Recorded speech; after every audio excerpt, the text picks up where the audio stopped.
Muy buenas noches. Les doy la bienvenida al conversatorio de esta noche, que es Democracia y, y Libertad. Esta noche tenemos un invitado muy especial y es el sargento José Espinosa, héroe de la patria. Les pido por favor que cuando hagan preguntas usen 2 minutos para que todos podamos participar. Agradezco a todos los presentes por estar esta noche con nosotros, pero más que todo a Dios por darnos la oportunidad de compartir este espacio. El sargento José Espinosa va a ser presentado por Homero. Homero, tienes la palabra. Perfecto, doña Nidia. Buenas noches. Em, y buenas noches para todos. Sargento primero del Ejército Nacional de Colombia, veterano en uso de buen retiro, José Espinosa Henao, con más de 20 años de experiencia en la institución, líder gremial, político, social por más de 10 años, defensor de la Constitución, la ley y la población de Colombia, luchador para la integración de veteranos y reservas de la UNP, Unidad Nacional de Protección. Ha propendido la incorporación de veteranos y reservas al programa de erradicación de cultivos. Gestor, entre otros, prima de riesgo del personal de salud durante la pandemia.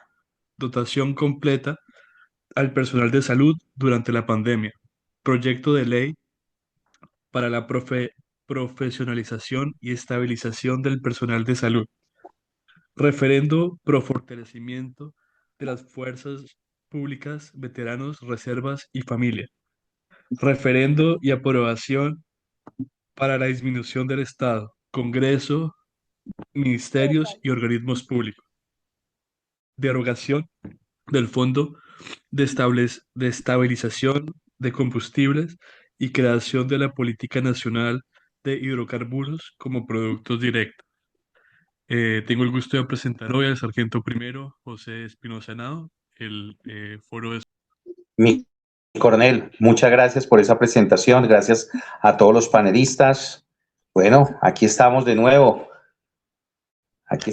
con nuevas noticias, mi coronel, para todos con muy buenas noticias, varias noticias que se han trabajado en este contexto.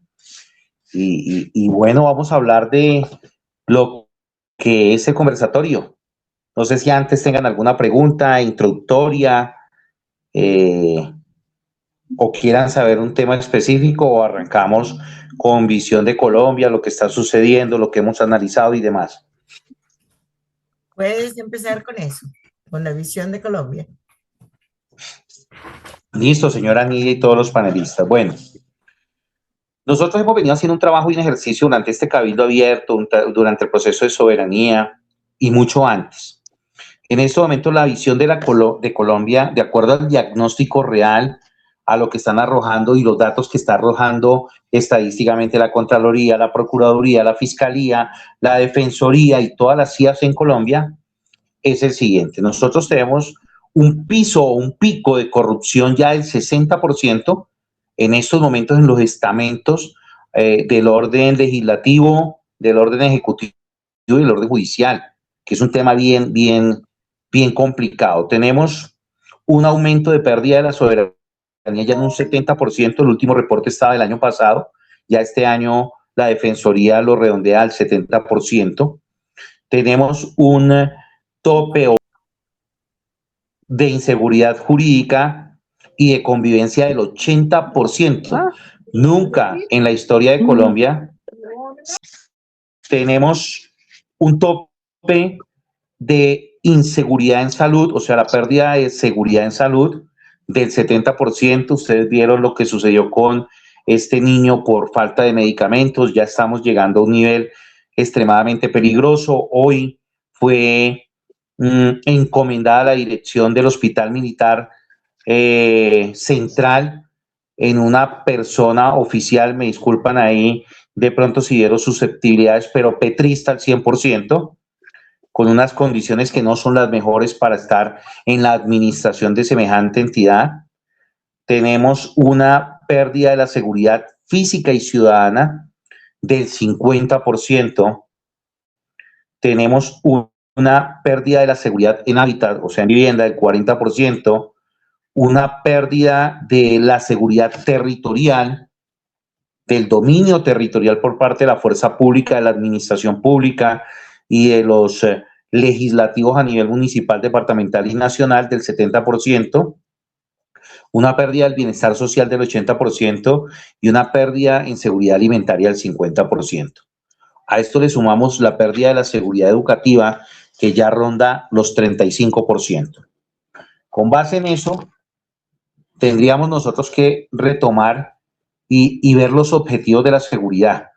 Este diagnóstico va a ser muy juicioso para que veamos qué debemos hacer y después sí tomar de pronto otros países y la visión que tenemos de otros países. Los objetivos de la seguridad son 4: el proteger la vida y la integridad personal, individual y colectiva, garantizar el ejercicio de los derechos y los deberes y libertades, garantizar ese ejercicio a todos los ciudadanos que viven en el territorio nacional, preservar el orden constitucional y el equilibrio de poderes. Y por último, el último objetivo, que en este momento es el que más boicoteado ha sido, es impedir la consolidación de las economías ilegales. Basados en ese análisis básico, nosotros tenemos que llegar y revisar muy bien los factores de este sistema, cuáles son los factores que inciden en este sistema. En estos momentos, el primer factor es la persistencia de economías ilegales. Y estas economías ilegales hablan de narcoterrorismo, de la trata de personas, de la prostitución, de la pedofilia, bueno, de todo lo que está generando recursos a nivel rural y a nivel urbano, extorsión y demás. La debilidad del control territorial por parte del Estado, alcaldes, gobernadores, presidente, de la rama jurídica a estos niveles y de la rama legislativa. Y aquí yo quiero que hagamos un análisis entre todos. Si ustedes ven los alcaldes, los gobernadores, los consejos municipales y las asambleas departamentales, todos les están echando la culpa al nivel central. Cuando los alcaldes que tienen una federación y los gobernadores que tienen otra federación tuvieron un documento que se les presentó para que ellos hubiesen en un cónclave o en una reunión, una asamblea general de departamentos o una asamblea general de municipios, hubieran cumplido con su deber constitucional, porque ellos no se deben a un presidente, se deben a la Constitución y a los habitantes de cada región. Entonces aquí hay una debilidad del control territorial desde allá hasta el presidente. No hay un control constitucional o no hay un control político real. ¿Quiénes tienen que hacer este control político? Los consejos municipales y las asambleas departamentales inicialmente, y llegar al Congreso de la República tampoco lo están haciendo. Y no existe un control jurídico ciudadano. Ahí viene el error de nosotros. Nosotros estamos fallando en nuestro control político y jurídico a los diferentes estamentos. Por último, el último factor es la falta de coordinación legal de obligatorio cumplimiento. Y aquí me explico. Las normas están dadas, pero las normas son independientes y no coexisten unidas las unas a las otras. La responsabilidad administrativa no obliga a que se articule con la responsabilidad de la fuerza pública, no obliga a que se articule con la responsabilidad jurídica. ¿Eso qué crea? Islas independientes. Y al crear islas independientes no hay un marcaje real de logro de objetivos concretos, verificables, evaluables, que permitan que, si estuviesen articuladas y obligadas a estar articuladas, pudiéramos tener un mejor control político, jurídico y económico en territorios. ¿Qué actores son los que inciden? Y aquí yo quiero que ustedes sean muy juiciosos en este aspecto para dar ya el diagnóstico de Colombia. Los actores que están influyendo en todo este proceso y en lo que tenemos hoy de Colombia son los grupos armados organizados y la delincuencia común. Es el primer actor, no factor. El segundo actor son las redes de corrupción públicas y privadas. Aquí me explico. Hay unas redes como ustedes pueden ver en el análisis estadístico que tiene una corrupción la más alta en la historia de Colombia, del 60%, y en la rama judicial, donde ya ha sido permeado tanto a tal nivel que los delincuentes libremente salen. Y les voy a dar un dato.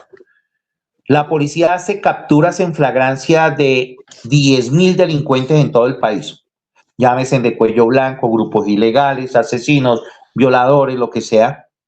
Y los jueces solamente terminan judicializando, y junto con los fiscales, el 10%. La efectividad es prácticamente cero. Por eso también se ha ido destruyendo. Y la corrupción privada. Hay grupos y organizaciones de empresarios que son los que entregan dineros, dádivas, apoyos a los politiqueros y a los partidos en cada elección cada 4 años. Y a ellos se les revierte la contratación pública 10 veces lo que invirtieron. Entonces, ese es un proceso de corrupción muy delicado con el que tenemos que acabar. Tanto estos empresarios como esas economías que a la final terminan siendo lavadero de dineros. Y vamos con el último actor. El último actor, y se lo voy a hablar clarito, es el legislativo a todo nivel. Porque no existe o hay una falla estructural en la ley. Que esta falla permite que ellos no sean ni evaluados realmente, ni medidos realmente con logros reales, y que no sean sancionados realmente si no logran los objetivos que prometieron en campaña. Entonces, como son solo promesas, el legislativo a nivel de Congreso se lava las manos. No me dejaron legislar, o es que no quisieron aprobar, o es que no quisieron aplicar esta ley. No, por eso mismo, porque no hay una obligatoriedad clara, precisa y concisa, que si no es cumplida por el Congreso, por las asambleas departamentales y por los consejos municipales, al no ser cumplida, que los obligue a cumplir, los lleve a una penalidad disciplinaria, administrativa y de tipo penal. Esa es una falla y un vacío estructural grandísimo. Bajo este diagnóstico de Colombia, se tiene que hacer un replanteamiento jurídico y constitucional que permita obligar a todos los integrantes de estos 3 poderes a articularse para cumplir con lo que tienen que cumplir. Uno es preservar la Constitución y proteger la Constitución, que es del legislativo. El otro es administrar los recursos públicos y proteger a la población nacional, que es del ejecutivo. Y el otro, hacer cumplir la ley, que es el judicial. Así ellos no tengan la denuncia o la demanda que a veces pide la ley. Bajo este diagnóstico, Colombia está en un grave riesgo. Y en un grave riesgo que tenemos que corregir entre todos. Y un grave riesgo que, si no se corrige a tiempo, va a seguir creciendo, va a seguir aumentando hasta que estemos al 100% en corrupción, lo cual va a ser inmanejable, al 70%, al 100% ya de la pérdida de la soberanía. Las soberanías grandes que no se han perdido han sido a nivel de ciudades, capitales, a la pérdida de esa seguridad al 100% en salud, en educación, en bienestar, en hábitat, en alimentos o seguridad alimentaria. Eso entonces es el diagnóstico real. Ustedes pueden analizar cifras que ha emitido la Procuraduría, la Fiscalía, la Defensoría, y son cifras extremadamente escandalosas. Ese es el primer diagnóstico y la primera visión que tenemos nosotros de solucionar. La visión para solucionar esto es subir un grupo de senadores que son los que legislan a nivel nacional, que tengamos un mecanismo, y yo aquí les voy a explicar lo que tiene cabildo abierto en cabeza de José Espinosa. Nosotros no vamos a necesitar el Congreso en pleno. Y les voy a explicar por qué. Cuando nosotros hicimos el cabildo abierto, lo hicimos con dos misiones o con dos objetivos claros. El primer objetivo era validarlo políticamente del orden nacional. Ese objetivo se logró porque ustedes saben que el Cabildo Abierto Nacional ha sido reconocido por la Procuraduría, la Defensoría, el Ministerio del Interior y hasta la misma presidencia, que ha tratado de implementar su propio Cabildo Abierto del orden nacional y que lo está trabajando para apalancar la Asamblea Nacional Constituyente Petrista. Entonces ese objetivo se logró. El segundo objetivo era validar el mandato, que nos sentáramos con Procuraduría y con todo el pool de abogados, los abogados más insignes que tiene la Procuraduría y que tiene la Defensoría, y ellos dijeran, oiga, este mandato es legal y esto tiene un peso constitucional de alcanzar X cantidades, no las que manda la norma con respecto al cabildo municipal y departamental, porque ahí hay un vacío jurídico grandísimo que no nos permite avanzar. Sí la que manda el Censo Nacional Electoral. Entonces logramos ya articular un mandato y cuando yo, por ejemplo, les hablo a ustedes de pena de muerte, hablo de 3 estadios. Pena de muerte financiera. ¿Para quiénes? Para corruptos, para violadores, para secuestradores, para extorsionistas, para todos los delincuentes de este nivel, quienes van a ser sancionados financieramente, expropiándole todo lo que tienen, sellándolos o cerrándoles toda cabida para hacer transacciones con el Estado y recibir transacciones del Estado a todo nivel, e impedirlos a crear condiciones económicas directa o indirectamente. Esa es la pena de muerte financiera. Esto se aplica en muchos países del mundo. Una de las economías que practica esto es la filipina, la japonesa, la economía o la soberanía que está aplicando Bukele. Trabaja mucho este tema. Vamos con una segunda pena de muerte. Estados Unidos, la lista Clinton. Esa es una pena de muerte financiera. Vamos con la segunda pena de muerte política. Todo corrupto, violador, extorsionista, asesino, narcoterrorista, todos estos grupos de violencia extrema pierden sus derechos a elegir y a ser elegidos. O sea, no pueden volver a tocar la función pública ni directa ni indirectamente, murieron.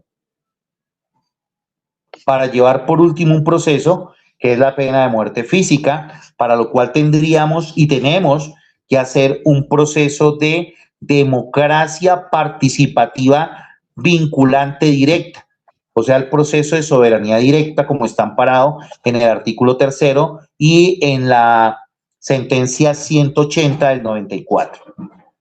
Para esto tendríamos que llegar con unas mayorías, con un mandato en mayorías dirigidos por un senador y hacer una reforma constitucional, pero también separarnos de o anular un acuerdo, un convenio internacional. Eso es lo que tenemos que hacer. Y yo aquí sí quiero decirles a ustedes, esto no es una ilusión ni una utopía. Jurídicamente es viable. Jurídicamente ya lo hicimos comprobar. Políticamente ya lo hicimos validar. ¿Cuál es el lío ahora? Llegar al Senado con esta misión exclusivamente. Y en eso estamos trabajando. Bajo ese precepto nosotros reformaríamos la Constitución en esos aspectos y esos aspectos revertirían en un periodo base de 5 años todo lo que los índices de corrupción, de pobreza, de narcotráfico, de terrorismo, de homicidios, de violaciones, de vulneraciones realmente de la Constitución en cabeza de la función pública.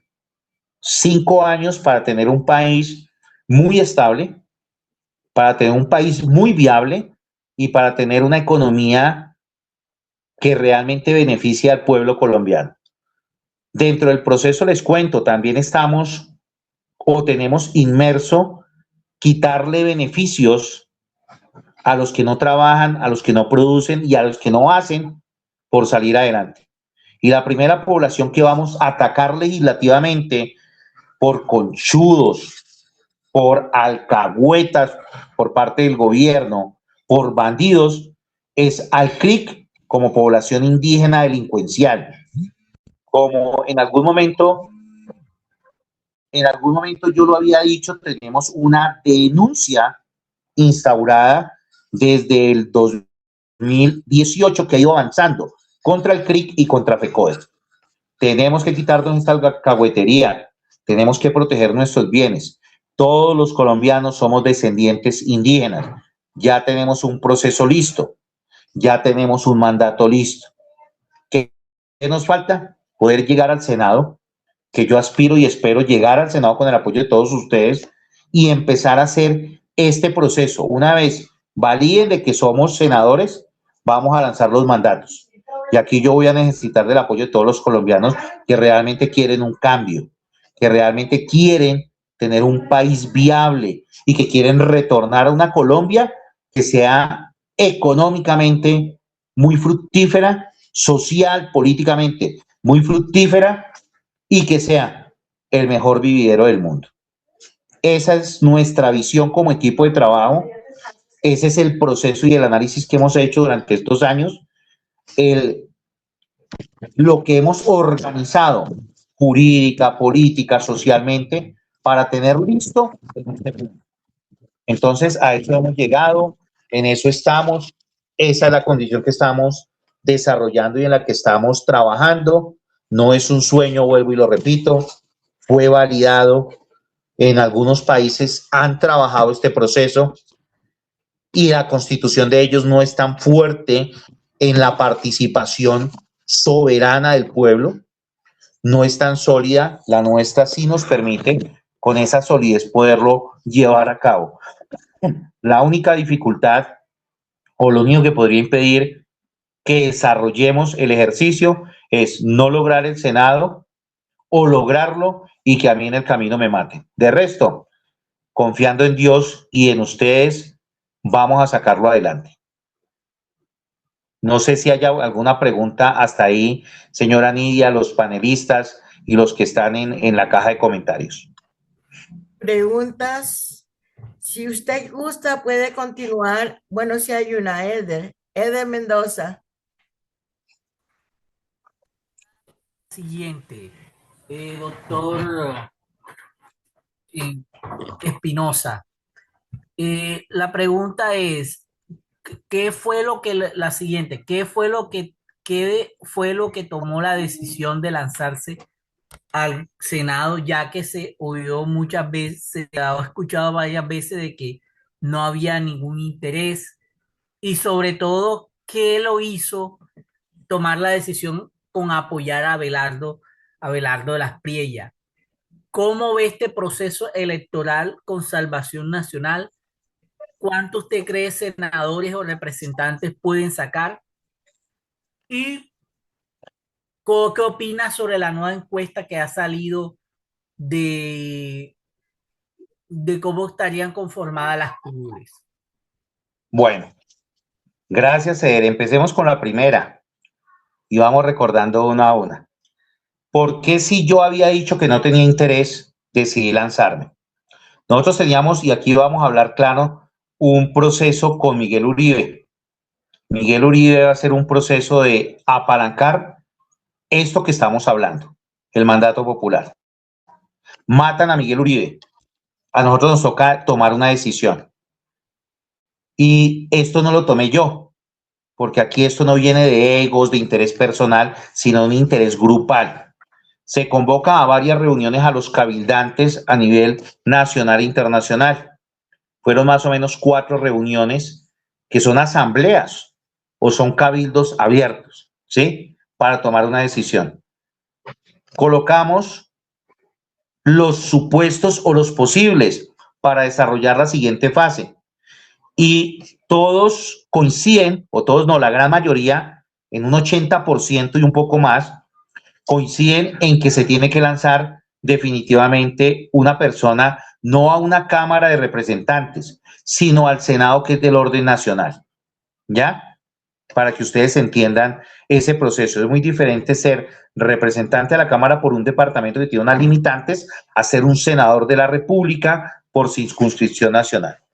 Una vez se toma la decisión, nos acercamos a las invitaciones que habían. Habían varias invitaciones de varios partidos, pero teníamos que estudiarla juiciosamente, que fuera un partido que coincidiera con nuestros 4 pilares fundamentales: Dios, familia, patria y capital. Conservar esa fe, conservar lo que conocemos como familia, conservar nuestro sentido de pertenencia y nuestra identidad, y conservar la propiedad privada, tanto individual, intelectual y económica, como la mancomunada. Bajo ese precepto se toma la decisión y nos sentamos con un único partido, que fue el que maneja 3 de estas columnas vertebrales. Dios, Salvación Nacional, maneja su parte de fe en Dios, su estructura de proteger la familia y su estructura de la libertad y la democracia, que coincide con nuestra soberanía. Entonces decidimos tomar esa opción, ya que nos permitía ir de manera independiente, de manera autónoma y sin compromisos de ninguna especie, de que ustedes nos tienen que entregar la UTL, ustedes tienen que hacer lo que nosotros decimos. No, el compromiso de respete estos preceptos, y si llega el senador, apoye los proyectos de ley de salvación nacional. Eso fue todo, por eso se toma la decisión. Bueno, entonces, primera respuesta a tu primera pregunta, Ed. La segunda pregunta que me haces, si no estoy mal, es por qué decidimos apoyar a Abelardo. ¿O hay una anterior? Sí, sí. Listo. Ustedes vieron que de pronto, dentro de los aspirantes al Senado, el último que lanzó un apoyo frontal y directo a Abelardo fui yo, porque siempre habíamos dicho: el que tenga mayor opción. Una vez sepamos y estemos seguros de quién es el que está manejando la mayor opción, vamos a pronunciarnos y vamos a apoyar a esa persona. Así no sea de nuestro total agrado, así no sea, no compartamos cosas, así haya diferencias, pero uno tiene que pensar en país. Y en estos momentos, el de mayor opción, el de mejor trazabilidad y el de mayor concordancia con lo que estamos haciendo, se llama Abelardo de la Espriella. Por eso se toma la decisión en conjunto también, ¿no? Porque fue en consenso y en reuniones que a nivel nacional e internacional, donde se toma la opción de apoyar a Abelardo de la Espriella y se hace pública. Vamos con la tercera. ¿Cómo veo o cómo vemos las elecciones y cómo las podemos proteger? Complicadas, muy complicadas. Y les voy a decir por qué. Yo acabo de llegar de territorio, acabo de llegar del Tolima. No pude ir más allá de cierta parte del sur del Tolima por riesgo, amenazas, y porque ya las FARC, en un lado, que es al sur, y los bolcheviques del Líbano, por el otro lado, al norte, tienen amenazada la zona rural y la zona urbana de los pequeños y medianos municipios del Tolima, con o votan por Cepeda y votan por la izquierda, o se van del municipio y los expropiamos o los matamos. O sea, es preocupante. Y así está el 70%, por eso hice el diagnóstico inicial, porque al hablar de la pérdida del 70% estamos hablando de que en estos momentos los grupos delincuenciales que se van a unir en apoyo de un candidato que les permita seguir delinquiendo, tienen secuestrados aproximadamente 18 millones de ciudadanos. Somos 41 millones pasaditos de ciudadanos, no de habitantes. Y ellos tienen el 70% tomado, donde hay 18 millones de ciudadanos. Es una cifra alarmante. La lucha la vamos a tener que seguir haciendo en las ciudades capitales, donde hay las mayores concentraciones. Pero tenemos que hacer la lucha entre todos. Tenemos que trabajar entre todos para poderlo hacer práctico y realidad. Vamos con la cuarta antes de contestar que cuántos senadores debe tener, por ahí la hacen en el chat, cuántos senadores Salvación Nacional. Voy a responderla rápida. Salvación Nacional necesita pasar un umbral de 650,000 votos de todos los candidatos al Senado para seguir existiendo como partido. Pero si nosotros queremos que Abelardo de la Espriella tenga un peso para apalancar su política pública como presidente, necesitamos de que al menos llegue con 30, 15 senadores y 15 representantes a la Cámara como mínimo. O sea, 30 congresistas mínimo para poder tener un peso legislativo. ¿Listo? ¿Que debiera ser más? Claro que debiera ser más. Los 5 millones deberían votar todos por Salvación Nacional para apalancar a Abelardo en su política pública. Pero pues sabemos que aquí hay egos, divisiones y fraccionamiento hacia el Congreso de la República. ¿Listo? ¿Qué tenemos nosotros preparados? Ahora sí. Nosotros tenemos preparado como ONG, como Cabildo Abierto y como Mipofancol Colombia, aquí le voy a responder de una vez a Luz, y se lo colocamos ya. Yo quiero contarles a ustedes esto. Ya le colocamos a Salvación Nacional y a Abelardo de la Espriella la ONG Mipofancol, que fue avalada por el Consejo Nacional Electoral para que registre un proceso para validar veedores electorales. Testigo electoral, chévere, pero al testigo electoral un procurador lo saca de la mesa y ya, un defensor del pueblo petrista lo saca de la mesa y ya, o un jurado de votación lo pueda hacer sacar de la policía. No sucede lo mismo con el veedor. El veedor está antes, o sea, en la distribución, durante, o sea, en las votaciones, y después, o sea, en la recolección. Y basta que termine ya de contarse y de firmarse la última acta. Y a diferencia del testigo, el veedor puede filmar y al veedor no me lo puede sacar la Procuraduría porque estaría cometiendo una ilegalidad, no me lo puede sacar la policía, no me lo puede sacar la Defensoría, excepto que sea un veedor que esté fomentando violencia y odio. Bajo ese aspecto, nosotros logramos registrar la ONG y ahora me toca cumplir unos parámetros que son entregar los datos del veedor, en qué sitio va a ser la veeduría, si es en Colombia, si es en Bogotá, si es en Cali, si es en Medellín, si es en Bucaramanga, si es en Cúcuta, o si es en Miami, o si es en Orlando, Florida, o si va a hacerlo en Madrid, España.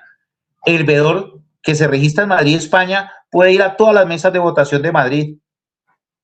No tiene impedimento, tiene vía libre, pero me toca inscribirlo rápido para estas elecciones. Estoy corriendo contra el tiempo. ¿Listo? ¿Qué se requiere entonces? La ubicación. Te voy a dar esta respuesta antes de la pregunta que me vas a hacer. La ubicación o el sitio donde va a ser la veeduría. La dirección física porque necesitan cruzarlo. El número de cédula y copia del documento de cédula porque eso va a la registraduría para precisamente entregar el documento de que esa persona va a ser veedor en tal departamento y en tal municipio, en tal ciudad o en tal país, en tal embajada. Entonces, eso lo tenemos listo, se le ofreció, estamos esperando respuesta, pero esa respuesta nos está ocasionando un problema grande, que es un retraso, y de pronto no vamos a poder tener listo todo para el 8 de marzo. Eso es lo que tenemos preparado. José, una pregunta.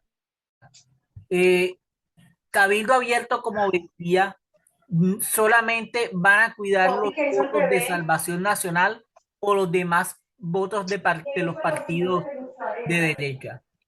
Cabildo Abierto no es una veeduría, es un mecanismo de participación ciudadana reconocido políticamente y avalado el mandato jurídicamente, que es viable. Quien va a ejercer el proceso de veeduría va a ser la ONG Mipofancol, que es la que jurídicamente ha estado blindando el Cabildo Abierto y demás. ¿Qué es lo que nosotros hemos dicho? Tiene que proteger todos los votos de la derecha colombiana, tiene que ser objetivo, nada de subjetividad, nada de permitirse para robar votos, nada de eso. Si fueron 10 votos fueron para el uno y para el otro. Si hubo 50 votos, ¿cómo fueron esos votos? Esa es la veeduría real. ¿Listo? Si hay presión de grupos armados o de jueces, de una vez la denuncia de que ese juez electoral estaba presionando para que votaran por X o Y partido. Y de una vez la evidencia. Eso hace la veeduría. La veeduría cuida lo de todos, no cuida lo de uno. Bueno, gracias porque una vez reunidos aquí en el Atlántico sobre ese tema, yo estábamos diciendo, se deberían reunirse todos los jefes de todos los partidos políticos de derecha y ponerse de acuerdo para que cuidaran sus votos. Pero no vemos eso que esté pasando. Y eso es peligrosísimo porque aquí nos demuestran los líderes de los partidos o los jefes de los partidos o los dueños de los partidos que a ellos realmente no les interesa ni la libertad ni la democracia. Tienen intereses sesgados particulares. La pregunta en el chat es que yo como senador, ¿qué acuerdos van a llevarse con la JEP con nuestros militares privados de la libertad y los que están dentro del proceso de paz? Bueno, yo quiero ser muy honesto acá. Yo nunca he dejado solos a los militares que han cometido errores operativos y jurídicos. Créanme que los militares han pagado 5 veces más, 10 veces más y 100 veces más que sus equivalentes de las FARC y del ELN y de todos estos grupos narcoterroristas. Lo que nosotros tenemos planteado, y yo voy a ser muy honesto con ustedes, muchachos, porque yo aquí no puedo llegar y coger y decir una cosa y después salir con otra. La JEP nosotros la vamos a acabar.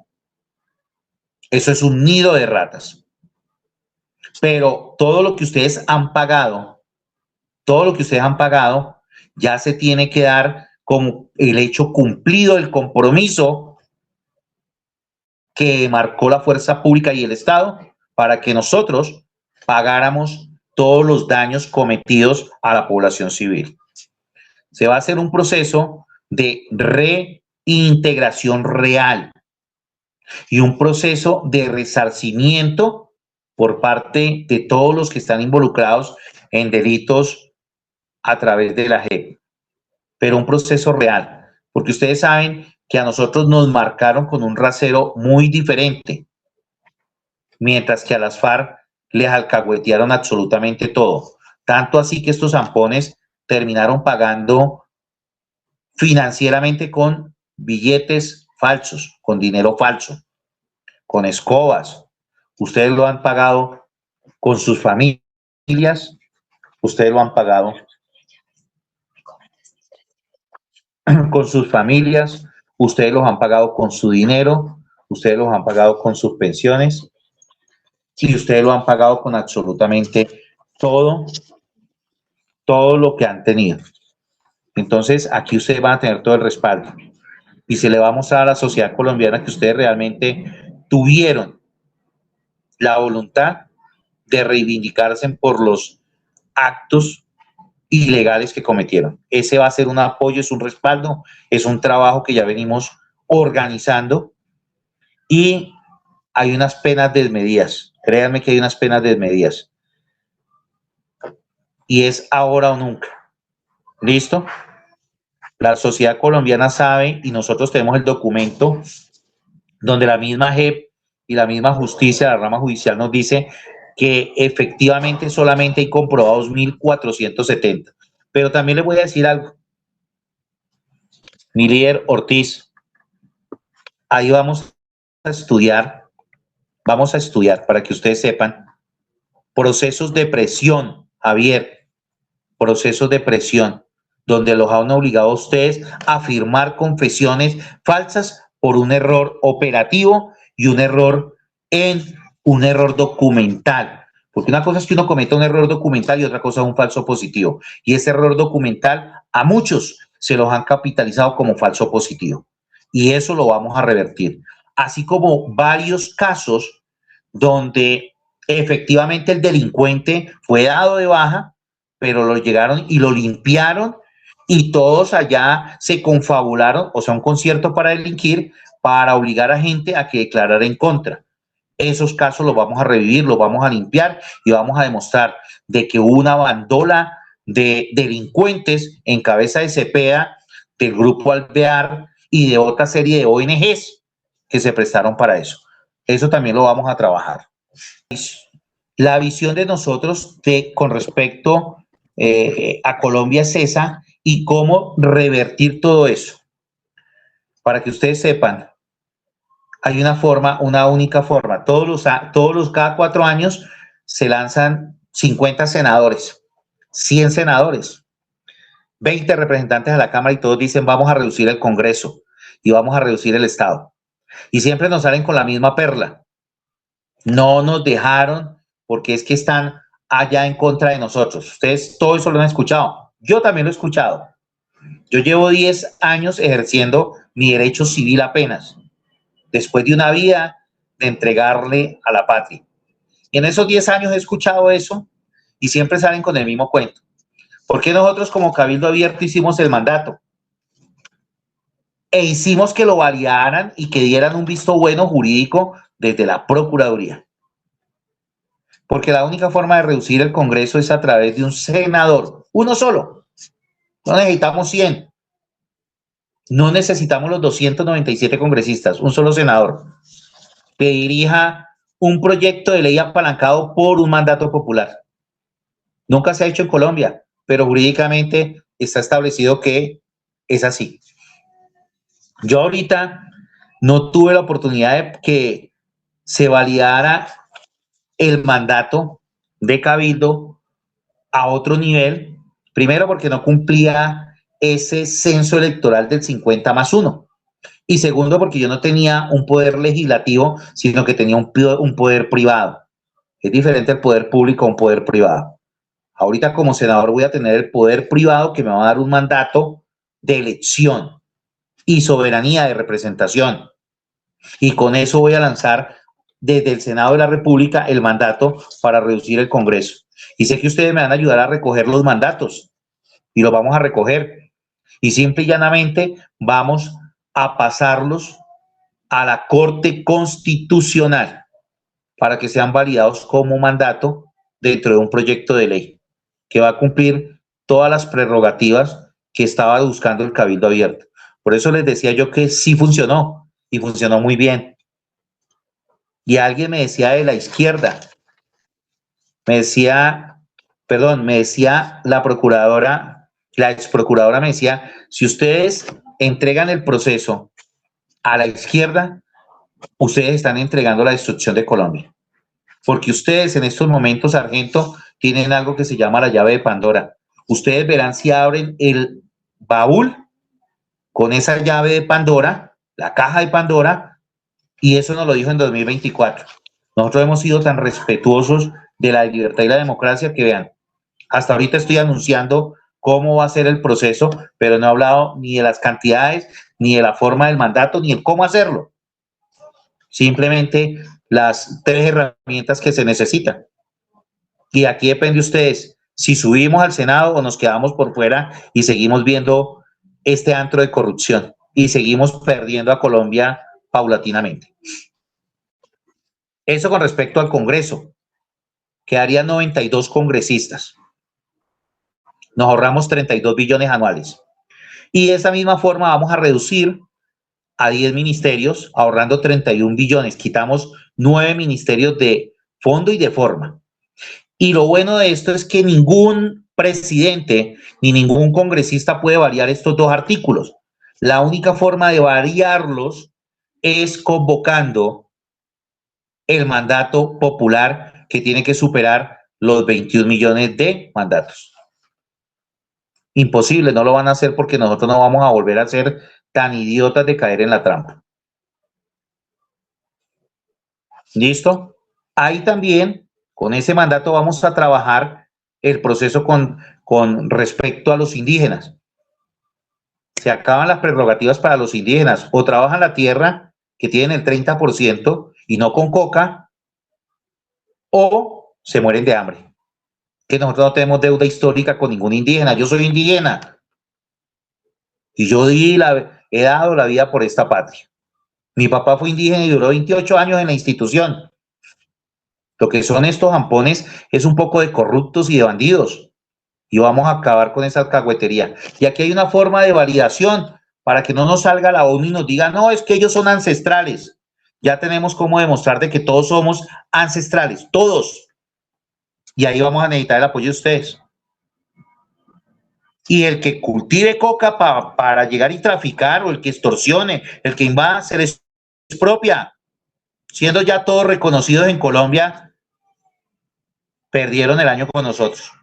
Ese es el trabajo que ha hecho Cabildo Abierto, para que ustedes vean que hemos logrado muchas cosas, porque hemos encontrado las vías jurídicas para lograr hacer un reconocimiento de todos los colombianos por igual, pero también para encontrar los mecanismos que nos permitan recuperar la soberanía, la libertad, la democracia y reinstaurar un verdadero orden a todo nivel, donde usted y yo seamos directamente responsables. Y otra cosa que se va a implementar obligatoriamente, gústele a quien le guste, el voto es obligatorio.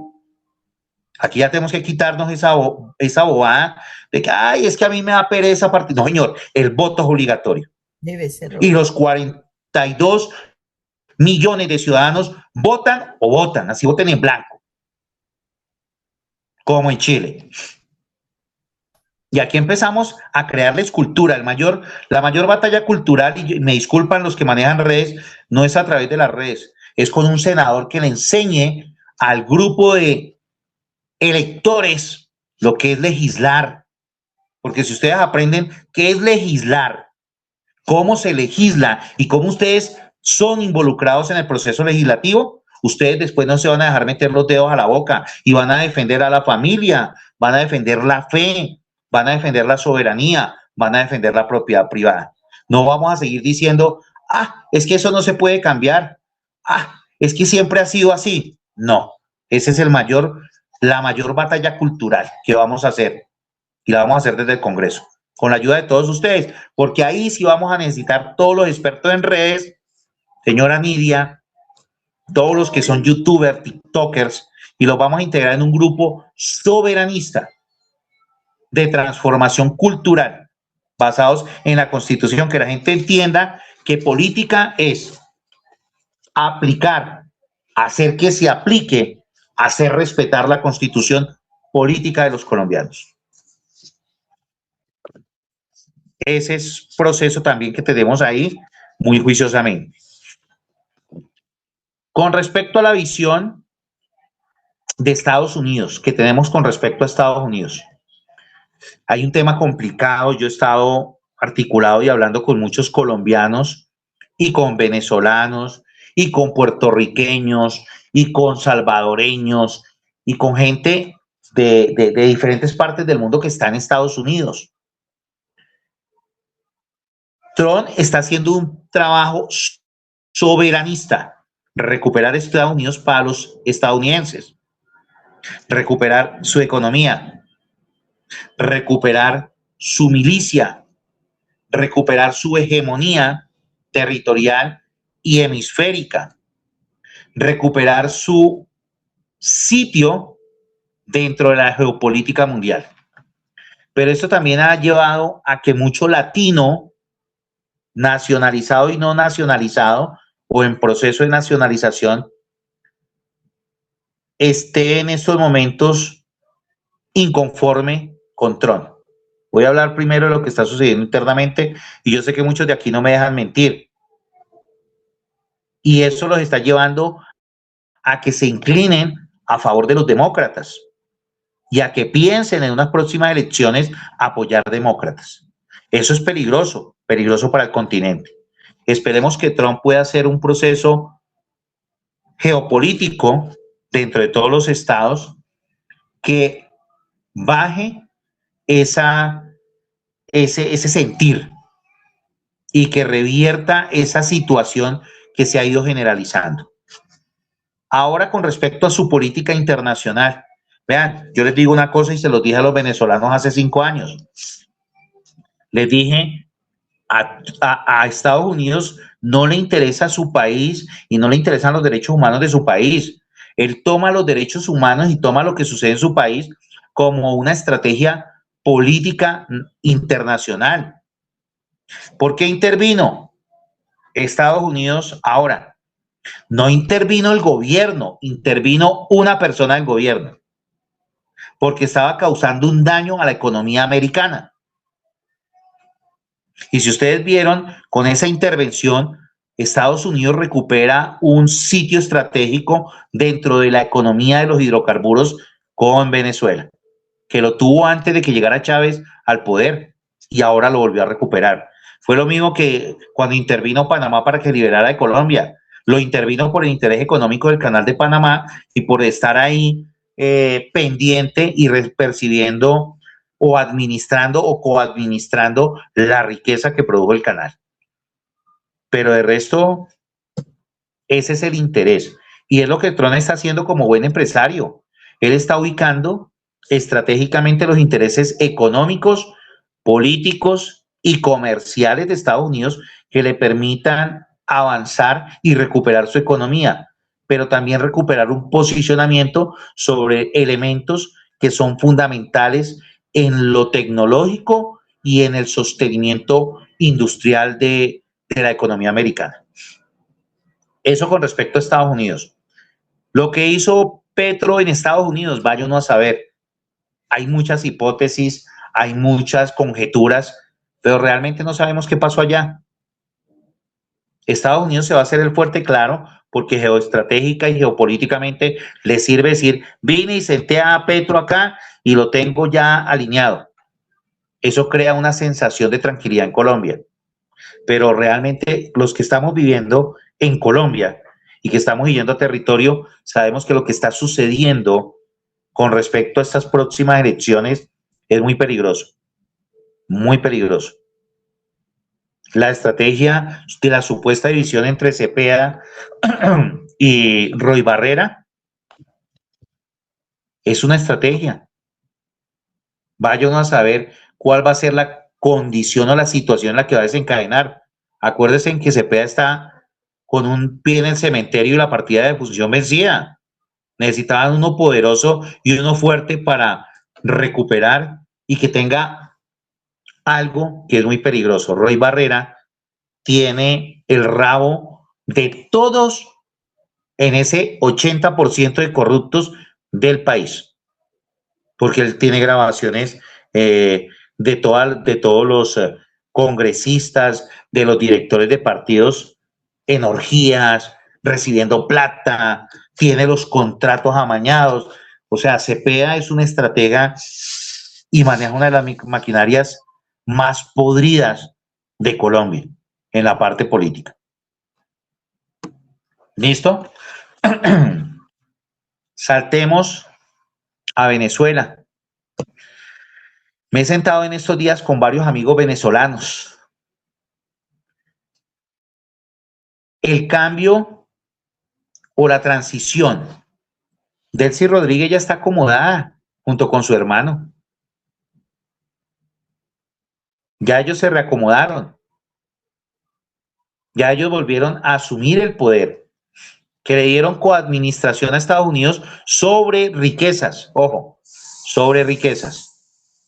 Que esas riquezas van a hacer que Venezuela otra vez retorne si no se la siguen robando, otra vez se impulse económicamente y haya una burbuja de recuperación. Sí, claro que la va a haber con esa reestructuración que le van a colocar a los hidrocarburos para poder explotarlos al máximo nivel, porque eso fue lo que se negoció con Delcy Rodríguez y con Estados Unidos. Que Estados Unidos tenga una vía libre para entrar a Venezuela a explorar, explotar, comercializar como se le dé la gana. Y Venezuela simplemente va a recibir plata. Pero el gobierno lo validó Trump, el gobierno que quedó.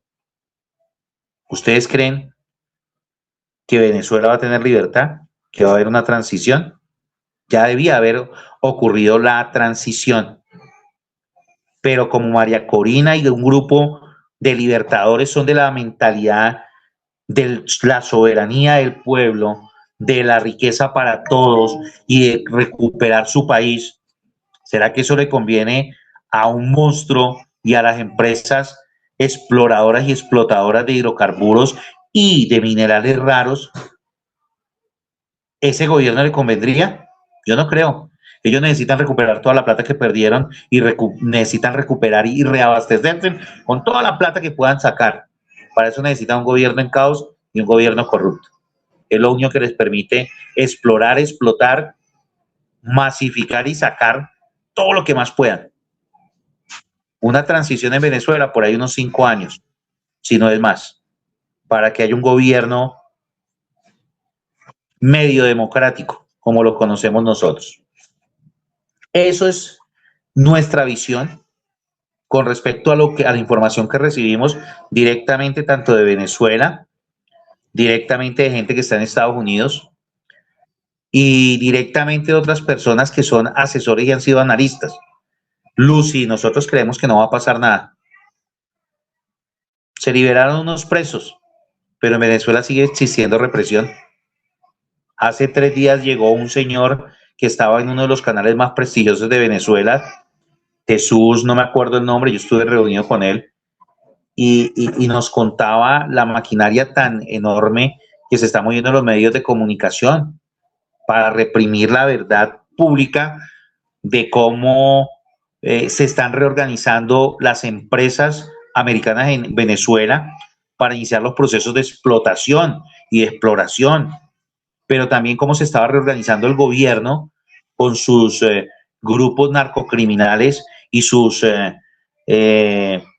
primeras líneas. Allá sigue la represión. El cambio fue simplemente que cambiaron de tirano y ahora quedó una mujer. Buenas noches. Buenas noches. Sargento Espinosa. Sí, esta señor. nueva geopolítica que usted está exponiéndonos respecto a Venezuela y por su formación de más de 2 décadas con el uniforme puesto.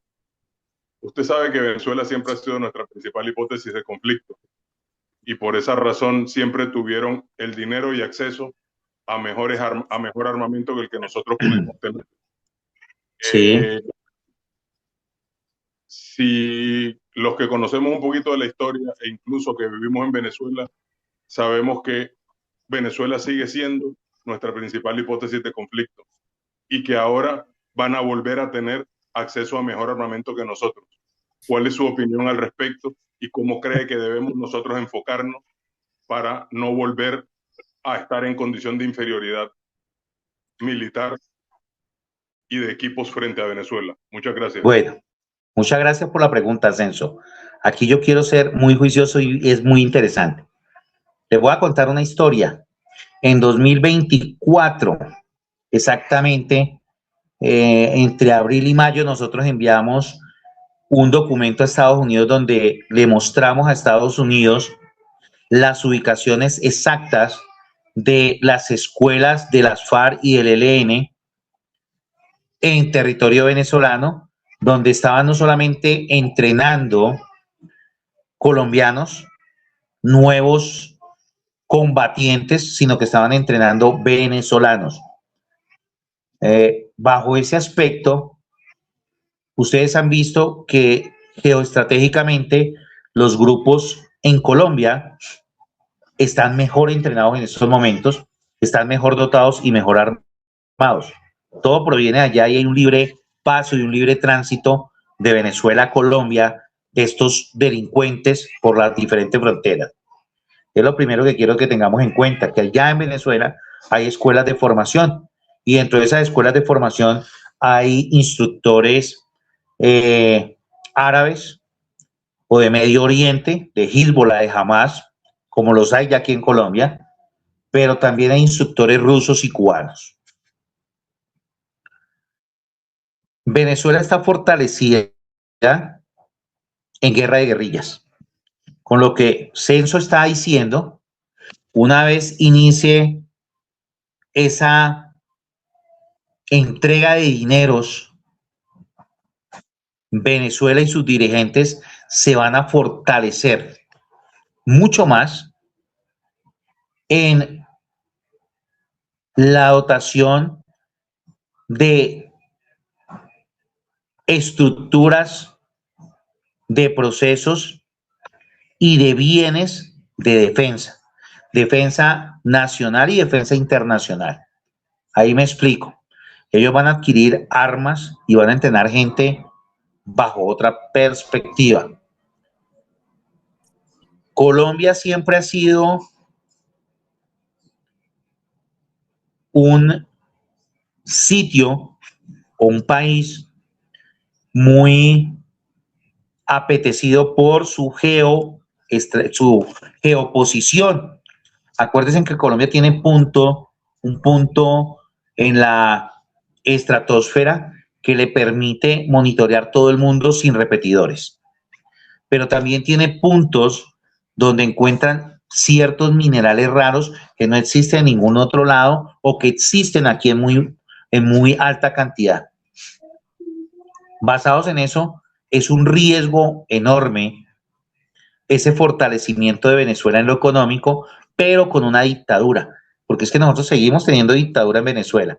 Sí, claro. Y si esa dictadura está aliada con grupos narcoterroristas que supuestamente son de ideología comunista, pero realmente son dictaduras, la FARC y el ELN son grupos de dictadores comunistas, ¿sí?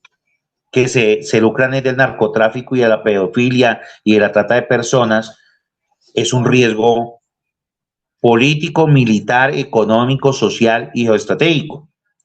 Tanto así que cuando quisieron hacer Petro ha querido expandir la zona bilateral, porque ya existe y está funcionando en norte de Santander, ha sido detenido, ha sido frenado. Nosotros hoy en día tenemos sitios de nuestra soberanía perdidos en norte de Santander, en Casanare y en el Meta, y una parte en el Bichada. ¿Qué tenemos que hacer para esto? Yo les voy a ser claro. Si Abelardo de la Espriella cumple al menos el 50% de su plan de gobierno, vamos a recuperar mucho del territorio colombiano y vamos a fortalecer nuestra fuerza pública. Pero Abelardo de la Espriella para poder desarrollar al menos el 50%, necesita un equipo legislativo que apalanque su proyecto político y su proyecto de fortalecimiento de la fuerza pública de Colombia. Si no, ni la izquierda, ni el centro, ni siquiera la famosa derecha tradicional va a permitir hacer eso. Bajo esas condiciones, nosotros también tenemos un proyecto de ley que lanzaremos en mandato, así como les dije, el mecanismo para todo esto va a ser el mismo, porque o nos apoyan desde el Congreso o lo sacamos a través de la ciudadanía, donde vamos a fortalecer la fuerza pública y vamos a recuperarla, pero también donde vamos a limpiar todos esos lunares de izquierda, comunistas y socialistas que se han ido metiendo desde el año 94, 95 en la institución y que se han ido fortaleciendo.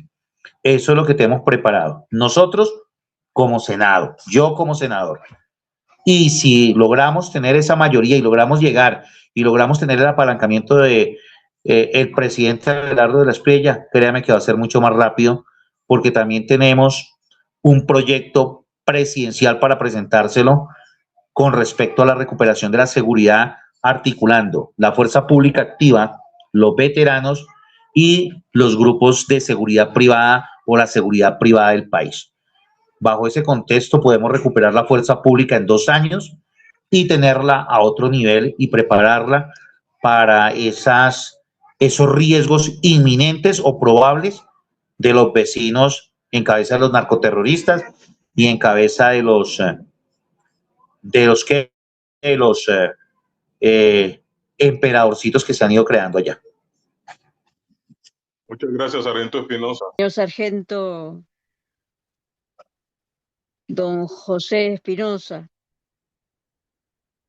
terminó de contestar lo que yo le iba a preguntar, pero dice que no, pero sí qué seguridad tienen para la vida de ustedes por el trabajo que es muy bueno el programa que van a presentar de seguridad. En general, el proyecto político es sensacional.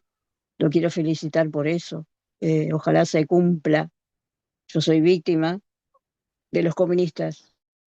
Me cortaron bien las piernas y los brazos.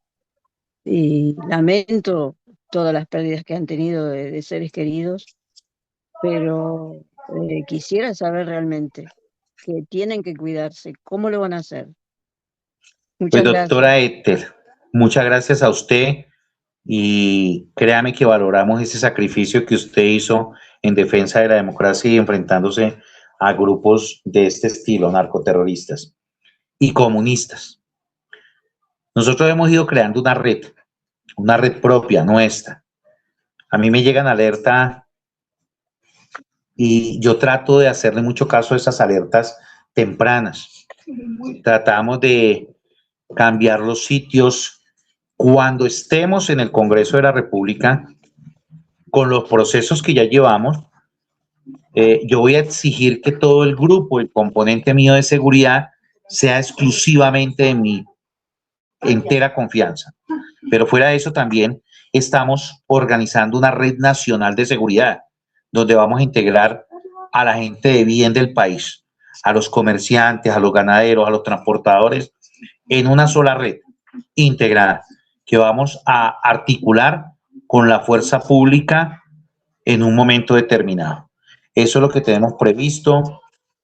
Si llega a caer el país en manos comunistas, por X o Y razón, se tiene prevista mi salida del país para reorganizar toda la estructura y que no nos pase lo de Venezuela, que mataron a los pocos líderes que habían hecho una verdadera oposición, como Oscar Pérez y otro grupo de militares y de patriotas. Entonces, tenemos previsto las dos situaciones, esperamos la ayuda de todos ustedes en un momento determinado.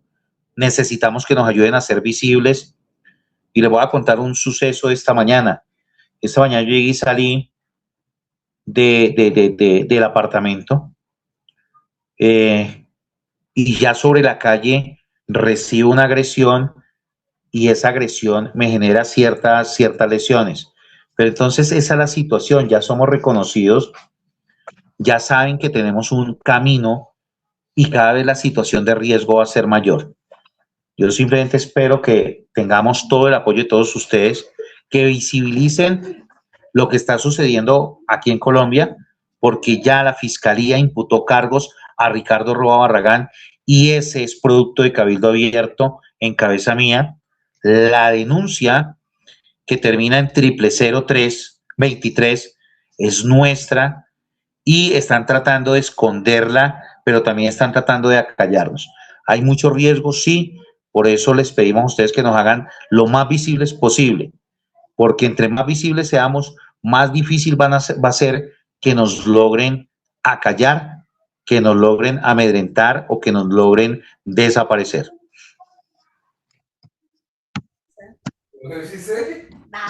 Marcela Díaz. Buenas noches, mucho gusto. José Espinosa, es un honor para nosotros escucharte. Miré ahí que iba a haber hoy una reunión contigo, con gusto estoy conectada. Un gran apoyo, coordinadora departamental, Salvación Nacional, Departamento de Nariño. Un gusto. Marcela, el gusto es mío. Vale, tengo 3 preguntas y quería hacértelas. La primera es, ¿cómo apoyarías para respaldar y proteger a nuestras fuerzas públicas que se han visto muy golpeadas en este gobierno? Ponle cuidado. Te voy a responder una a una. Bueno, Marcela, tranquilo. En 2023, para que ustedes sepan, nosotros instauramos una denuncia penal e instauramos una denuncia en materia de derechos humanos internacional y una denuncia ante la Corte Penal Internacional. Pero también instauramos una denuncia en la Procuraduría y otra denuncia en la Defensoría. porque la política pública de Gustavo Petro Urrego estaba debilitando la fuerza pública, estaba debilitando la institucionalidad y estaba destruyendo la moral combativa. Y sigue destruyéndola. Basados en eso, hemos ido avanzando en el proceso. Y ese proceso tanto ha avanzado que yo he ratificado en 2 ocasiones y ampliado ante el Congreso de la República, ante la Fiscalía, en la Corte Suprema de Justicia, que es la sección especial, y ante la Procuraduría. En estos momentos ya vamos a iniciar un proceso de demanda contra el presidente, contra el ministro y contra la Procuraduría por no proteger la fuerza pública. ¿Qué tenemos como Senado? De llegar al Senado de la República, ¿qué tenemos para eso? Tenemos un proyecto de ley y una reforma que blindaría la fuerza pública y recuperaría la institucionalidad. Yo les decía hace un momento que hay un proyecto que nosotros presentamos en el gobierno de Duque para recuperar la verdadera seguridad de Colombia en un tiempo récord. En 5 años, en ese tiempo. En estos momentos es mucho más corto porque articularíamos 3 fuerzas. La fuerza pública activa, los veteranos y la seguridad privada del país. Estamos hablando de un componente de 4 millones de personas que han sido entrenadas y capacitadas en seguridad, en interacción con la comunidad. Esa sería parte fundamental de una red de seguridad que terminaría fortaleciendo la fuerza pública y evitando un impacto mucho mayor. Y ahí me voy a explicar, evitando el asesinato, evitando la persecución jurídica y evitando la destrucción de la moral combativa de la fuerza pública. Así se trabajaría y esto sería un proceso en el que en 3 años estaríamos recuperando el 80% de ese 70% que hemos perdido el día de hoy. Eso es lo que tenemos contemplado, la mejoría de las condiciones salariales y prestacionales de la fuerza pública, la mejora en las condiciones de salud y la mejora en las condiciones de bienestar para sus familias. Eso sería parte del paquete de bienestar y moral combativa para los activos. Y para los veteranos también hay un paquete de moral combativa para que se articule y se recupere ese sentido de patriotismo y de pertenencia. Y se recupere ese compromiso de la promesa y el juramento que nosotros hicimos cuando entramos a la fuerza pública. Eso es lo que tiene trabajado Marcela. Hemos hecho las denuncias, seguimos haciendo las denuncias, seguimos fortaleciéndolas. Nuestra fuerza pública nunca ha estado desamparada por parte de nosotros. Vale, me parece muy bueno. La segunda pregunta sería, ¿cómo mejorarían la ley 1979 del 2019? ¿Cómo apoyarían esta cuestión? La 1979, te voy a contar una historia. ¿Tú sabes quién fue el que escribió la ley del veterano? Sí. ¿Quién? A ver, ya te informo. Me cogió cortica aquí. Ay, no. La ley del veterano. Todo el mundo habla del 2017, Marcela. La ley del veterano nació con Mipofancol Colombia, la organización que nosotros dirigimos, en 2015. En 2015 se le entrega un documento a María Fernanda Cabal. María Fernanda Cabal ve la viabilidad y ella ha sido muy afecta a la fuerza pública. Ella ve la viabilidad del proyecto y me dice, sargento, sentémonos, siéntese con mi equipo jurídico y organicen el proyecto para presentarlo en el Congreso. Nos sentamos, fueron 4 mesas de trabajo y esas 4 mesas de trabajo llevaron a que en 2015 María Fernanda Cabal registrara el proyecto de ley con el número 240. Ahí nace la ley del veterano como proyecto de ley, pero nació en las oficinas de la 52 con séptima A entre el equipo de María Fernanda Cabal y la ONG Mipofancol que dirijo. Ahora bien, ¿por qué te cuento esto? Nosotros dejamos un artículo que era fundamental, habían 3 artículos fundamentales. ¿Quiénes son veteranos? Que era el artículo segundo. Veteranos son el que estuvo en la fuerza pública y duró tantos años y alcanzó asignación de retiro o pensión y sus familias, así como las viudas y los huérfanos. Esos son los veteranos. El artículo tercero.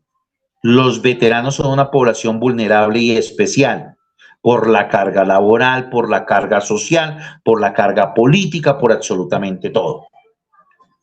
Y un artículo que era el noveno, que era que nosotros podíamos participar en igualdad de condiciones con respecto a los acuerdos de paz. Entonces, con base en eso, en 2020,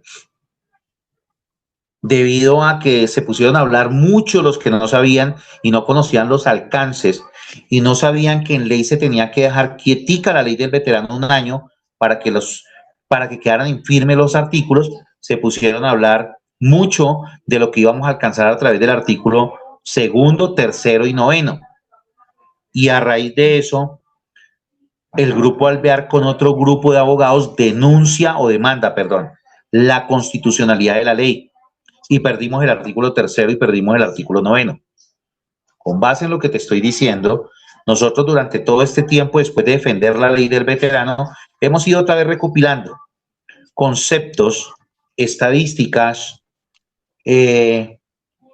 diagnósticos y demás, donde demostramos de que realmente los veteranos sí somos una población exclusiva que es vulnerable y es especial, porque somos fuentes de ataque y de estigmatización y de persecución a nivel nacional e internacional.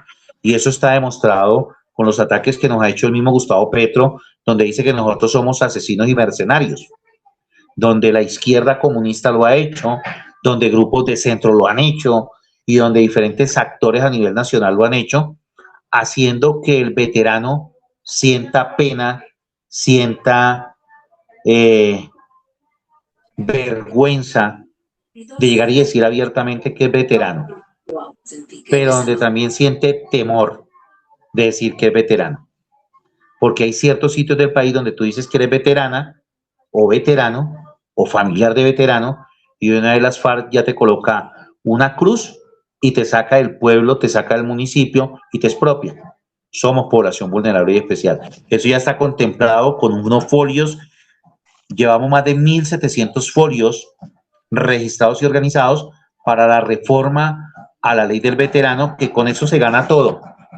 Ese artículo devuelve realmente lo que requiere el veterano en seguridad social, en salud, en política, en educación, en economía, en absolutamente todo.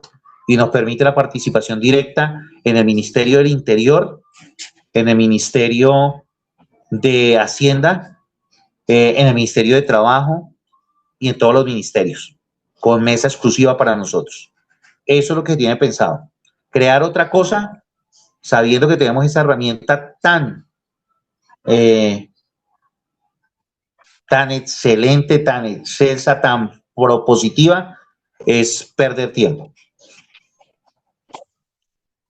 Vale, perfecto. En entidades como la UNP, ¿tú cómo nos darías o sea, cómo reestructurarías esta entidad que se ve en situación siempre como de corrupción? La UNP, nosotros tenemos un documento que nos lo respondieron en el gobierno de Duque y nos lo ratificó este ampón, donde nos dice que la UNP es de las FARC. Ya con eso está dicho todo. Basados en eso, nosotros estamos haciendo un proceso y yo como líder social, político, gremial, económico y demás de veteranos y de reservas, estoy haciendo un proceso. ¿Cuándo logro yo ese proceso? Cuando sea senador, de llegar y hacer que exclusivamente se reconozca el direccionamiento del esquema de seguridad en igualdad de condiciones que las FARC. Ahí es donde lo puedo meter porque voy a tener peso político. Antes no lo tengo. Tengo solamente el peso de organización de derechos humanos y no ha sido suficiente para que el esquema sea direccionado por nosotros. Y ahí es donde se va a reestructurar porque todos los líderes de derecha, todos los líderes de fuerzas militares y veteranos tienen que estar protegidos por veteranos seleccionados por los mismos protegidos. ¿Listo? Eso lo Claro, tenemos sí, listo porque perfecto. ellos nos han rechazado muchas veces el programa de integración. Ganamos el programa de integración de veteranos a erradicación de cultivos, porque erradicación de cultivos estaba poseída o estaba mandada o estaba exclusivamente conformada por cocaleros, por indígenas, por narcoterroristas, por campesinos cocaleros, y no tenían sino 500 personas de la reserva y de los veteranos. Nosotros logramos avanzar en el proceso y hicimos que se lograran incluir y beneficiar 3.500 veteranos en el programa. Eso lo logramos hacer. Ahora, ¿qué vamos a hacer? Lo mismo, pero con la UNP, pero teniendo ese poder, porque por fuera, créame que ha sido muy difícil. Hemos dado una lucha, incluso el esquema mío es un esquema mínimo, y me lo dieron, pero ya por la cantidad de atentados y de todo. Delicado. Claro. Ujú. Pero perfecto. Muchas gracias por las respuestas. Te deseo muchos éxitos. Es un orgullo estar aquí presente y pues qué bueno que seas parte de la reestructuración de este país que está muy delicada la situación. Ujú.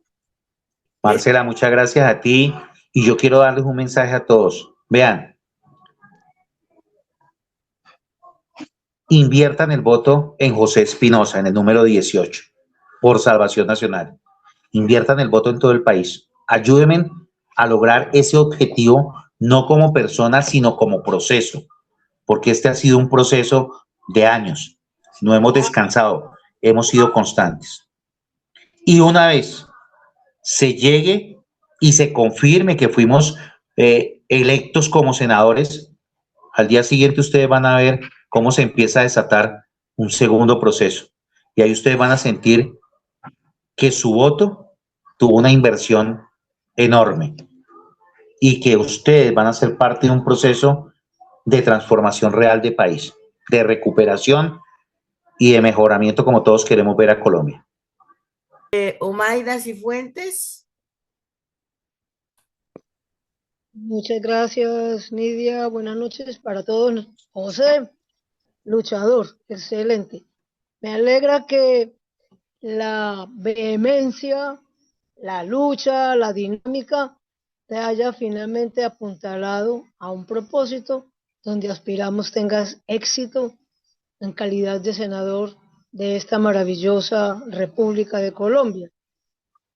Ante tantas circunstancias de hostilidad que hemos visto en cabeza del sátrapa que hoy no gobierna Colombia y que además eso es pura su representación en el ámbito nacional porque es ilegítima su elección, conocido de autos, y que además válido es cada opinión que hemos venido dando desde que comenzó su mala gestión.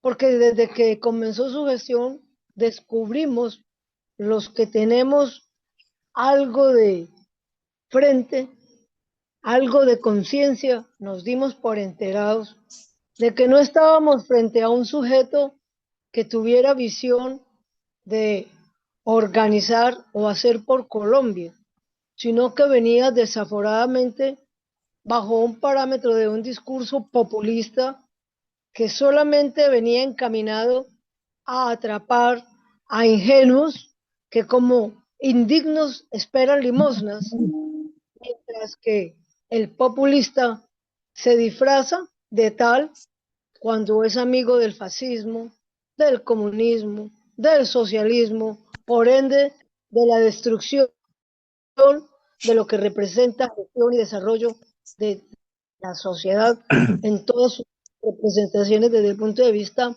empresarial, industrial, social.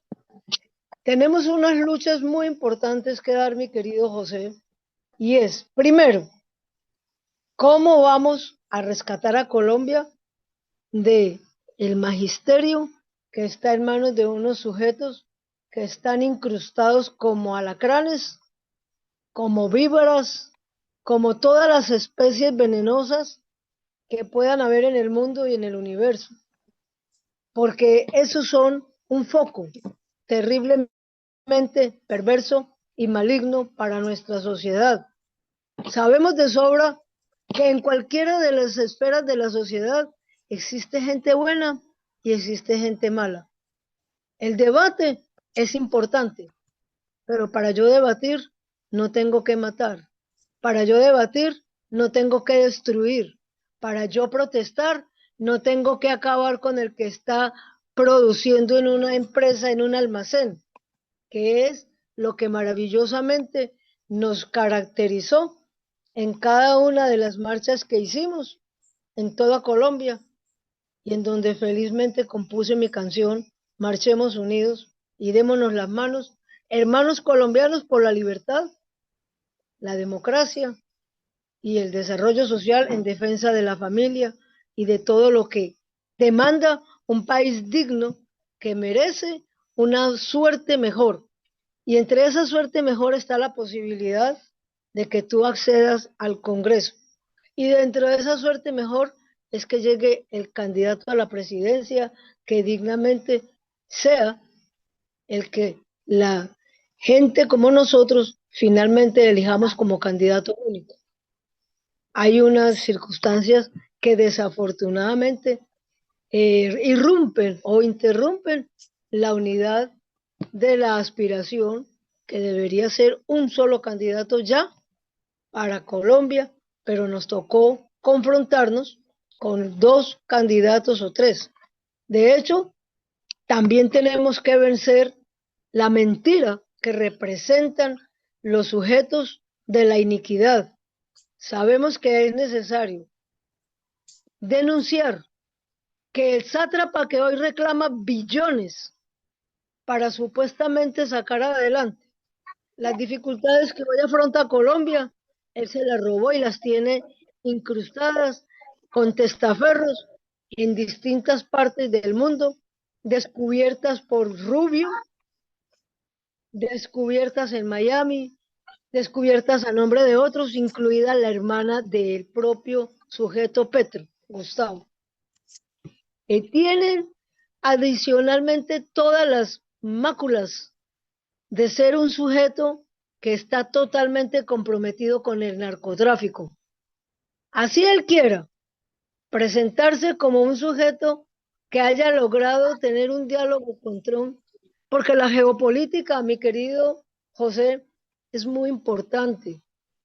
Y yo veo que Trump no recibió a Petro Gustavo por capricho de simplemente llevarlo a que se diera el baño de estar en una reunión con el presidente de Estados Unidos, sino para que Petro Gustavo se diera por enterado que él tiene ya un señalamiento como delincuente a nivel mundial y que él va a perder la investidura, primero porque ya la perdió moralmente, segundo porque nosotros hemos tomado la decisión de elegir un presidente que nada tenga que ver con esa fuerza oscura que él representa.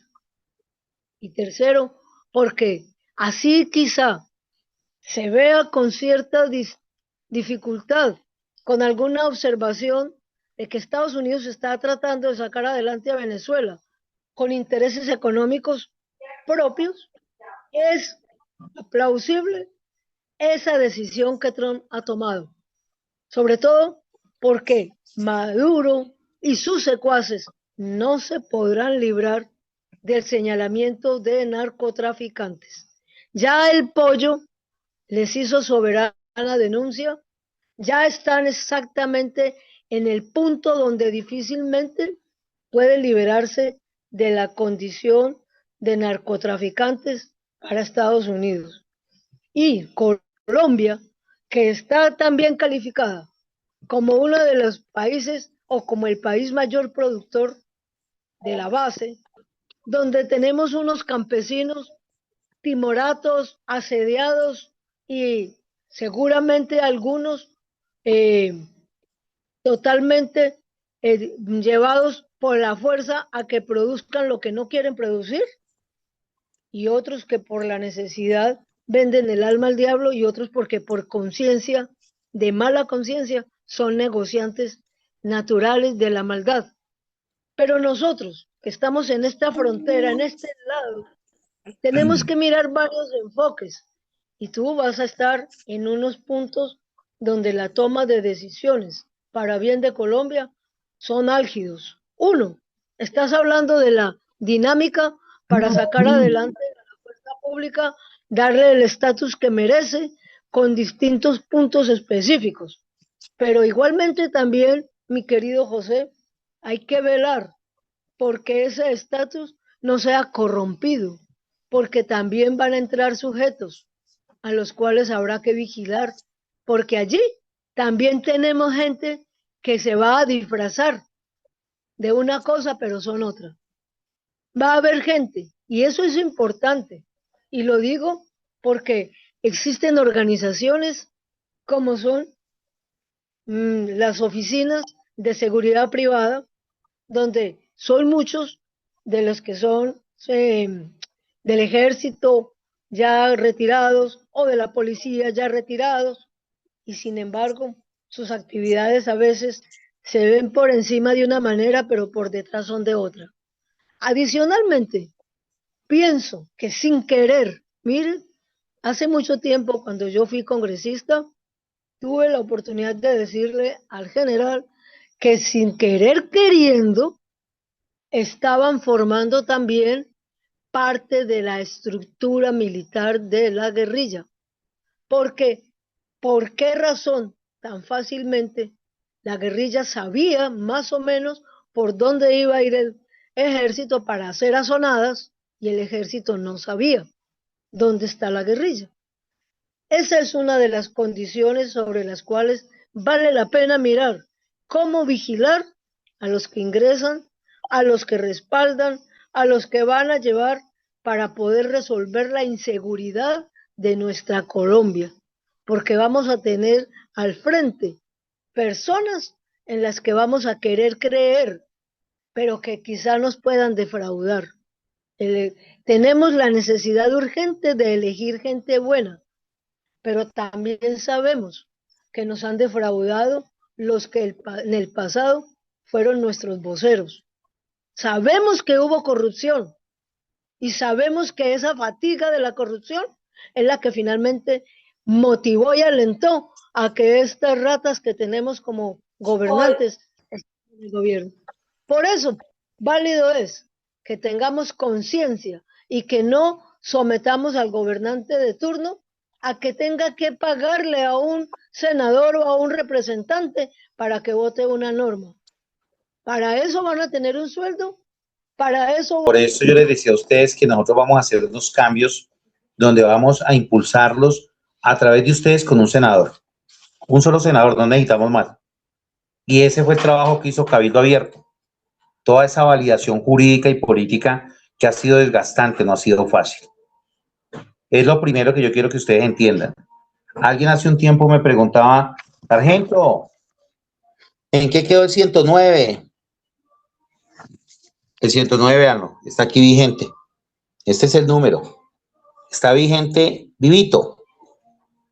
Este es contra el Congreso de la República porque el de la Corte nos lo tumbaron y nos lo pusieron a rehacer. Pero aquí está completico y está vigente. Aquí tenemos este contra los partidos para quitarle la personería jurídica. Resulta de que ayer nos ponen a empezar de nuevo. Tienen miedo de que tumbemos la personería jurídica y saben que estamos en ley. Nosotros hicimos un consolidado para que tumbaran los 5, quitaran la personería jurídica de los 5. Pero nos dijeron que colectivamente no, cuando estaban individualizados. ¿Qué nos pusieron a hacer? A individualizar y no mandar una demanda, sino enviar 5 demandas. Es un trabajo y desgastante, pero se puede. Entonces, todos los trabajos y los procesos que tenemos como Cabildo Abierto que prometimos y que dijimos a ustedes, vamos a hacerlos, los hemos llevado. Tú me hablas de varias cosas. Tú me hablas de FECODE. FECODE tiene un proceso abierto desde el 2020 por parte de la ONG Protalentos Colombia, que es subsidiaria de Mipofancol. Tenemos todo el acervo probatorio para presentar un proyecto donde sindicato que siga instrumentalizando a los niños se le quite la personería jurídica. De por sí, yo como senador voy a iniciar una demanda para quitar la personería jurídica con muchos padres de familia que tienen y están dispuestos a presentar su argumento, su denuncia y su historia de vida con respecto a FECODE. Eso ya está listo.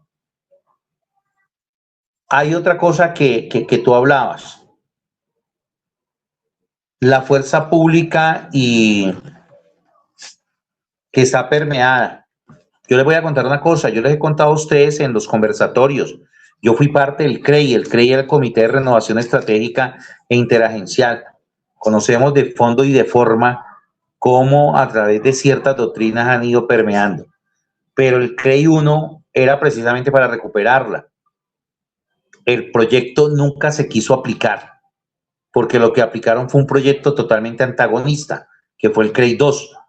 ¿Qué vamos a hacer? Vamos a coger el CREI 1, vamos a llamar a los especialistas de su momento para que empiecen a integrarse en las escuelas de formación y sean ellos los que depuren la institucionalidad. Pero también hay una propuesta para Abelardo de reincorporar gente que todavía no está permeada y que es excelente en los diferentes campos. Este Ampón reincorporó guerrilleros y corruptos. Nosotros vamos a reincorporar, si Abelardo así lo dictamina y lo decide, gente de muy buena categoría y excelente que puede reconstituir la fuerza en 2, 3 años. Ahora vamos a una hipótesis. Yo con ustedes he tocado hipótesis aquí en estos conversatorios. Yo les pregunto a ustedes, ¿y estamos preparados para un estado de conmoción? El estallido social ya inició. ¿Acuerdan que yo les decía el año pasado, señora Nidia, y todos los que estamos aquí, Omaira, mi coronel Homero y demás, yo les decía, ojo, porque la hipótesis más fuerte que nosotros manejamos es que se produzca un estado de conmoción por revueltas o un segundo estallido social. El estallido social empezó hace unos días. Y siempre les dijimos, eso va a ser para las elecciones de marzo, antes de las elecciones de marzo o antes de las elecciones de mayo. Iniciaron el estallido social ya, ahorita en febrero. El secuestro de los indígenas, las protestas consecutivas de estos días de hoy, la que está prevista para mañana y las que están previstas durante todo el transcurso de este mes, estallido social. Más la emergencia económica de Córdoba, más los ataques que inicie la narcoguerrilla terrorista a las unidades militares a otro nivel, puede desencadenar que no hayan elecciones legislativas. ¿Estamos preparados para eso? Y si lo que nos van a atacar es, o van a llegar al punto de atacar el desarrollo de las elecciones presidenciales y simplemente permitir las legislativas ganando ello mayorías, tenemos las hipótesis, no son desechadas, seguimos trabajándolas. Por eso les digo, necesitamos todo el apoyo de ustedes y el apoyo es de ahora hasta que terminemos. Y si llegamos al Senado, el compromiso va a ser mayor. Entonces, ahí lo requerimos y de verdad, gracias, gratitud. Yo no tengo sino gratitud porque hemos llegado muy lejos con pocos recursos, pero con el apoyo de todos ustedes. ¿Qué se podría hacer para que hubiera un artículo en la Constitución de Colombia, así como la hay aquí en la Constitución de los Estados Unidos, que el presidente pase un examen mental, toxicólogo y sin que no tenga prontuario delictivo? ¿Qué tan difícil es lograr eso, así como usted está hablando de un cambio en la rama jurisdiccional que se necesita? ¿Qué tan difícil sería eso y el porte legal de armas? Cuénteme. Te voy a contar un avance para que ustedes vean que es hechos y no promesas. En este momento nosotros logramos ganarle al Ministerio de Defensa el porte legal de las armas traumáticas. Ya no nos pueden quitar las armas traumáticas y al menos el arma traumática en Colombia es un mecanismo de acción para defendernos, pero también para disuadir al delincuente. Y eso lo logramos nosotros. Perfecto. Eso es legítima defensa. Vamos con el segundo. Todo funcionario público, llámese en jueces, o sea, llámese rama legislativa, ejecutiva, judicial, a todo nivel, desde el orden nacional hasta el más pequeño municipio, tiene que presentar condiciones que le permitan ejercer la función. Tienen que ser aptos física y mentalmente.